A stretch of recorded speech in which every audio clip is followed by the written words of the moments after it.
You know that moment you're eating dinner and this tiny pair of eyes is locked on your fork, tracking its every single move? If that sounds just a little bit familiar, well, you are in exactly the right place. Today, we're diving into one of the most fun, messy, and exciting milestones in your baby's first year, starting solid foods. It's a whole new world of tastes and textures, and we're going to break it all down for you. So, this is it. The big question every new parent asks. When is the perfect time? Well, the truth is, it's not really about a date on the calendar. It's all about listening to your baby and looking for their own unique cues. So, how can you really tell when they're ready to take that very first bite?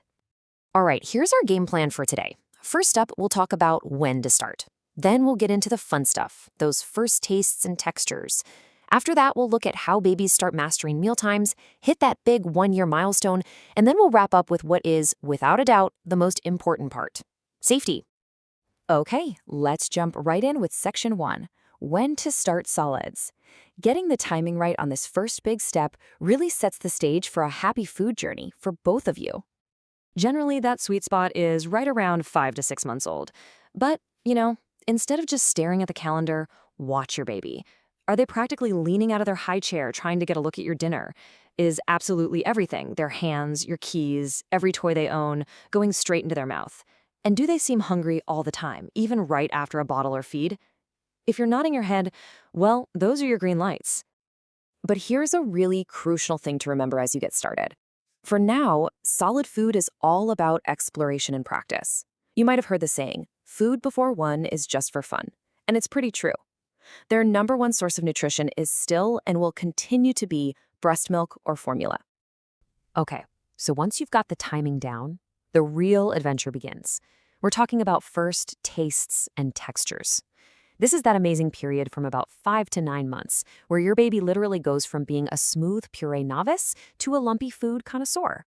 Right at the beginning, you want to think simple and silky smooth. The goal is a puree with absolutely zero lumps. Simple things like baby rice cereal, cooked down pumpkin, or a ripe mashed banana are just perfect. They're not just food, they're introducing the whole idea of eating from a spoon without overwhelming that brand new palate. Now, here is the key to making this whole process smooth and safe. Go slow. We call it the one at a time rule. You start with just a teaspoon or two of a single new food. Then, and this is the important part, you wait 3 or 4 days before introducing anything else. That little waiting game is your best friend for spotting any potential allergic reactions. Once they're pros at smooth purees, it's time to level up. Between 6 and 9 months, you can start introducing mashed or finely chopped textures. This is awesome because it encourages them to start using their jaw and tongue in totally new ways, which is actually a precursor to chewing and even talking. It's also the perfect window to bring in those vital iron-rich foods like well-cooked meats, fish, yogurt, and egg yolks. And here is a golden rule, a non-negotiable for all baby food: no added salts or sugar, period. Their tiny little kidneys just can't handle the extra salt. And honestly, their palate is a blank slate. This is our chance to let them learn what real food tastes like in all its natural deliciousness. So, as they get more and more comfortable with different textures, something really amazing starts to happen. Your baby transforms from this passive little bird waiting for food into an active, and yes, often very, very messy participant. Welcome to the mastering mealtimes phase. This is when you're just going to see their independence explode. They'll start making a grab for the spoon, and hey, they might even get some food close to their mouth. They're learning to drink from a cup, and they are so ready for the wonderful, messy world of finger foods. You'll probably also notice their milk intake naturally starts to decrease a bit as solid food becomes a bigger part of their diet. And look at this, the menu is really starting to expand now. We're talking minced textures and soft bite-sized pieces that are just perfect for them to practice that pincer grasp. This is the time for little squares of bread, soft-cooked pasta, sticks of cheese, or pieces of fruit. It's all about building those fine motor skills and letting them explore feeding themselves. And then you're going to blink, and suddenly you're lighting a candle on their very first birthday cake. That 1 year mark isn't just a party, it's a huge shift in their eating journey. They're getting ready to truly join the family at the dinner table. 12 months. It is just incredible how much can change in such a short amount of time, isn't it? They've gone from only milk to their first tastes to now feeding themselves. At this point, Their digestive system is way more mature, and their diet is about to take another giant leap forward. And here it is, the big one, the moment a lot of parents have been waiting for. After their first birthday, cow's milk can finally be introduced as a main drink. This really opens up their diet and lets them eat more of what the rest of the family is having, though, of course, with a few key safety rules still in place. Which brings us to our final and honestly our most critical section, safety first. As their diet gets more adventurous, just being aware of these key points is going to keep mealtimes safe and positive for absolutely everyone. Okay, let's be super clear here.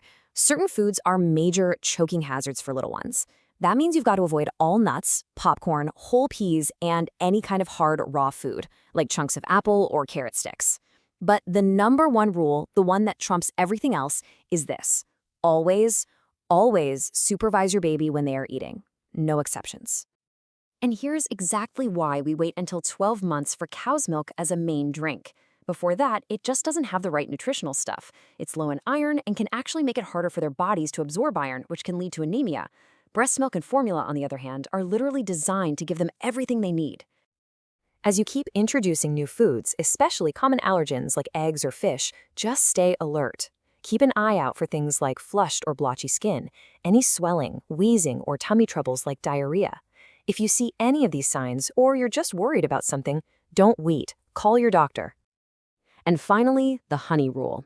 This one is strict, and it's for a very good reason. Absolutely no honey for babies under 1 year old. And it's not about the sugar, it's because honey can sometimes contain bacteria spores that can cause a really serious illness called infant botulism in their still developing digestive systems. So there you have it, the entire roadmap, from that very first tentative spoonful all the way to their first birthday. But the biggest takeaway from all of this is that every single baby is different. They're going to have their own favorite foods, they'll go at their own pace, and they'll be giving you cues the entire time. The real secret to a happy food journey is just learning to listen to them. Thanks so much for joining us.